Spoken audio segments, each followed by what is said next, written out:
پہلا جو نظام ہے وہ آپ کا اجر و ثواب عمل سے جڑا ہوا ہے. آپ ایکٹیویٹیز کریں گے ثواب ملے گا، نہیں کیا ثواب سے محرومی ہے. میں نے پہلے بھی عرض کیا کہ فرائض واجبات وہ تو ضروری ہے، ٹھیک ہے نا. اچھا، دوسرا جو نظام رحمتوں اور برکتوں کا ہے، جو نظام رحمت اور برکتوں کا ہے، وہ یہ ہے کہ مخصوص مقامات، مخصوص لمحات، مخصوص راتیں، مخصوص ایام ان کے ساتھ جڑا ہوا ہے. مثال کے طور پر خانہ کعبہ ہے، مخصوص مقامات کی مثال مقام ابراہیم ہے. اچھا جی، صفا مروہ ہے. تو واتخذوا من مقام ابراہیم مصلی ان الصفا والمروہ من شعائر اللہ. تو آپ خانہ کعبہ کا طواف کسی اور مقام پر نہیں کر سکتے، یہ اسی مقام سے جڑا ہوا ہے. مقام ابراہیم کی جو نوافل ہے وہ کہیں اور نہیں ہے، یہیں پر ہے.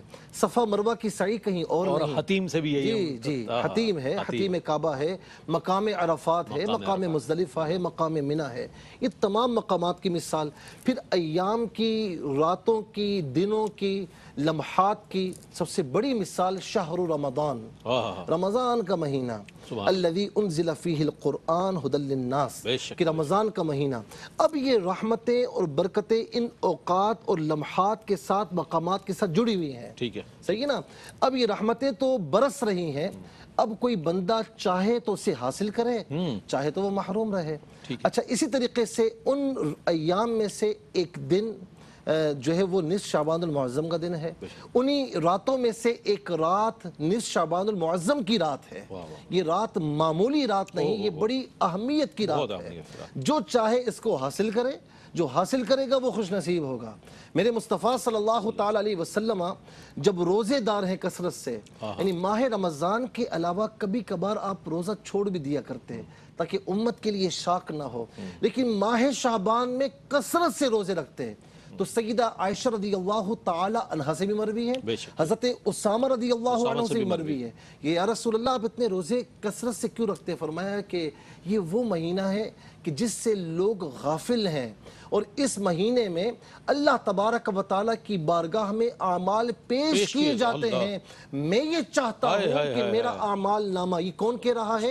اللہ تعالیٰ کے محبوب صلی اللہ علیہ وسلم ہماری تعلیم کے لیے، کہ میرا اعمال نامہ میرے خدا کی بارگاہ میں پیش ہو تو میں حالت روزہ سے ہوں. تو یہی نصف شعبان المعظم کی رات ہے. اسی میں رزق کے معاملات، آجال کے معاملات، احکامات، یہ سارے فرشتوں کے سپرد کیے جاتے ہیں. اسی لیے عطا بن یسار رحمت اللہ تعالیٰ علیہ کہتے ہیں، کوئی خوشی منا رہا ہوتا ہے، کوئی کاروباری منصوبہ بندی کر رہا ہوتا ہے، اسے نہیں پتا ہوتا کہ آنے والے اس سال میں میری موت لکھ دی گئی ہے. اچھا، یہاں پر ایک بات اور بھی عرض کروں کہ بڑی آسانی کے ساتھ کچھ لوگ یہ کہتے ہیں کہ ہر رات اللہ کی ہے، ہر دن اللہ کا ہے. تو میں پہلے مثالیں دے چکا ہوں. دوسری بات یہ ہے کہ ہم مانتے ہیں، لیکن اللہ رب العالمین نے یہ کیوں فرمایا کہ وَذَكِّرْهُمْ بِأَيَّامِ اللَّهِ، اللہ کے دنوں کو یاد کرو. اور ذرا سا اس آیت کے تناظر میں دیکھیں نا، اس سے پہلے موسیٰ علیہ السلام کا فرعون کا ذکر ہے کہ جو فرعون سے موسیٰ علیہ السلام اور ان کی قوم کو نجات دی گئی، نعمت حاصل ہوئی نا، رحمت حاصل ہوئی. تو فرمایا کہ جس دن نعمت ملے، رحمت ملے، تو اس دن کو یاد کرو. جس رات میں رحمتیں ملیں، برکتیں ملیں، اس رات کو یاد کیا کرو. اسی لیے فرمایا کہ وَذَكِّرْهُمْ بِأَيَّامِ اللَّهِ. پھر دوسری بات وَرَبُّكَ يَخْلُقُ مَا يَشَاءُ وَيَخْتَارُ. اب تعالیٰ فرماتا ہے کہ تمہارا رب جسے چاہتا ہے پیدا فرماتا ہے، جسے چاہتا ہے اسے منتخب فرماتا ہے. تمہیں کیا تکلیف ہے بھائی؟ اللہ رب العالمین نے منتخب فرمائی ہے. اور پھر ان راتوں میں، ان ایام میں اللہ سے جڑنے کی بات کی جائے بھائی، اللہ سے توڑنے کی بات نہ کی جائے کہ یہ نوافل نہیں پڑھنے چاہیے، اس دن روزہ نہیں رکھنا چاہیے. ہم سنت سمجھ کے نہیں بھی کرتے، ثواب سمجھ کر کرتے ہیں. تو اللہ سے دور نہیں کرنا چاہیے. اور میں ایک بات کہوں کہ اگر اس رات کی کوئی اہمیت نہ ہوتی نا، میں کثیر صحابہ کرام، تابعین، تبع تابعین، اولیاء کاملین کے، علماء کرام کی جو ابحاث ہیں اس رات کے بارے میں، وہ اس بات کی طرف اشارہ کرتی ہیں کہ اس رات کی اہمیت ہے تو زبان زد عام ہے نا، ہر ایک نے اس پر بحث کی ہے. اور پھر آپ یہ دیکھیں کہ قرآن کریم میں اس کی مثال موجود ہے. یحییٰ علیہ السلام کے متعلق خود فرماتے ہیں وَالسَّلَامُ عَلَيَّ يَوْمَ وُلِدتُّ، سلامتی ہے اس دن پر جس دن مجھے پیدا کیا گیا. عیسیٰ علیہ السلام فرماتے ہیں کہ وَسَلَامٌ عَلَيْهِ يَوْمَ وُلِدَ، سلامتی ہے اس پر جس دن پیدا کیا گیا. عیسیٰ علیہ السلام کے متعلق ہے. اور پھر اس کے علاوہ شاہ ولی اللہ محدث دہلوی رحمت اللہ تعالی علیہ نے تذکیر بھی ایام اللہ کے عنوان سے باقاعدہ باب باندھا کہ اللہ کے ایام، اللہ کے ایام کو یاد کرنا۔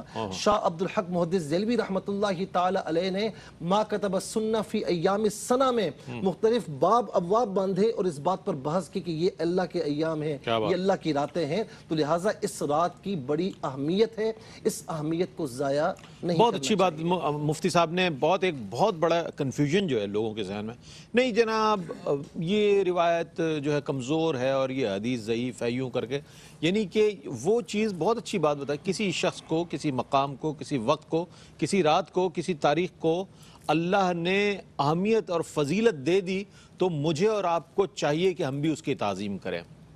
جیسے کعبہ کو کعبۃ اللہ کہا جاتا ہے، اللہ کے رسول کو رسول اللہ کہا جاتا ہے، اور حضرت صالح علیہ السلام کی اونٹنی کو ناقۃ اللہ کہا جاتا ہے۔ اسی طرح اللہ تعالیٰ جس چیز کو اہمیت دے لازم و ضروری ہو جاتا ہے اس کی تعظیم اور اس کا احترام۔